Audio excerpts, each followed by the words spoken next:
Alors, les expressions rationnelles, comment déterminer leur ensemble de définitions? Comme tu l'as sans doute déjà compris, il s'agit d'une expression rationnelle et une expression rationnelle est définie pour absolument tous les nombres réels, à l'exception des valeurs qui annulent le dénominateur. Ces valeurs, ces zéros du dénominateur, je dois impérativement les exclure de l'ensemble de définition. Le symbole pour l'ensemble de définition est un D majuscule avec une double barre verticale.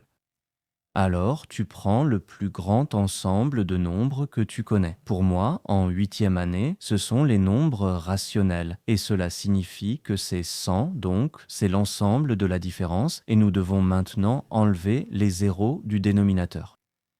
X plus 1, quand est-ce que c'est 0? Quand x est égal à moins 1. Donc, on retire moins 1 du domaine de définition.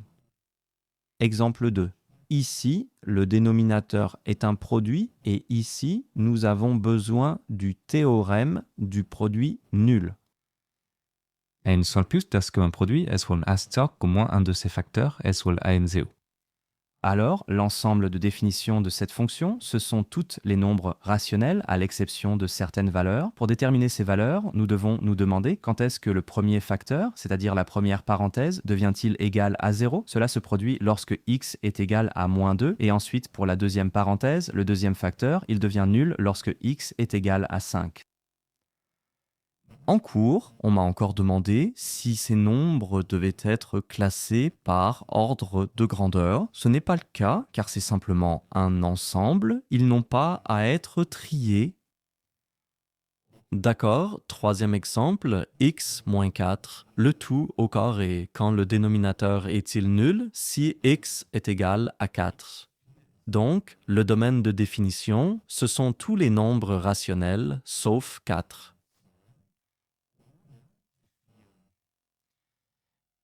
Explication alternative. Si tu ne le vois pas, imagine qu'ici, on aurait x moins 4 entre parenthèses multiplié par x moins 4 entre parenthèses. Alors, la démarche est la même qu'ici. Dernier exemple, ici, nous devons faire une transformation auparavant. Et plus précisément, nous devons le dénominateur.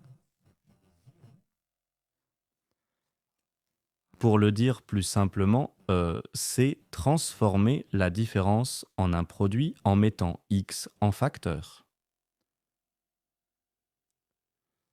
Alors, on voit que le domaine de définition est Q sans les x qui annule l'expression, c'est-à-dire quand x est 0. Donc, nous devons exclure 0 et nous devons exclure 8.